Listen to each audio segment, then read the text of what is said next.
बँकेच्या एटीएममध्ये जिलेटिनने स्फोट करून दरोडा टाकण्याच्या तयारीत असणाऱ्या 5 जणांच्या टोळीला उंब्रज व तळबीड पोलिसांनी केले अटक। तळबीड व उंब्रज पोलिसांची संयुक्त कारवाई, कटावणी जिलेटिनसह इतर साहित्य जप्त।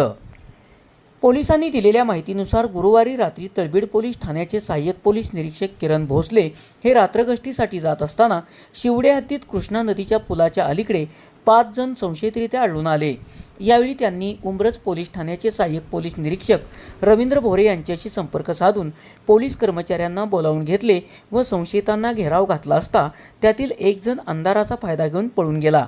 यावेळी पोलिसांनी संशयितांची झडती घेतली असता संशयितांकडून 3 कटावण्या, 4 जिलेटिन कांड्या, डिटोनेटर, बॅटरी, 2 एक्सा ब्लेड, करवत, कोयता, ब्लास्टिंग वायर, 2 मोटरसायकल व चेहऱ्याचे मास्क असा एकूण 1,37,980 रुपयांचा मुद्देमाल जप्त करण्यात आला।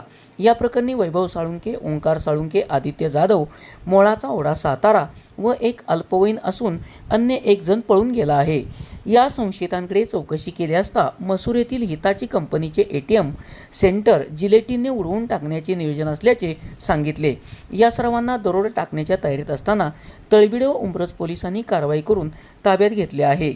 यावेळी तळबीड पोलीस ठाण्याचे सहाय्यक पोलीस निरीक्षक किरण भोसले, पोलीस हवालदार निलेश विभूते पाटील यांच्यासह उंब्रज पोलीस ठाण्याचे सहाय्यक पोलीस निरीक्षक रवींद्र भोरे, पोलीस हवालदार धुमाळ, साळे, माने यांनी कारवाई केली। अधिक तपास सहाय्यक पोलीस निरीक्षक रवींद्र भोरे करीत आहेत। SP ओरिजिनेटिव्हसाठी सुनील परीट, कराड।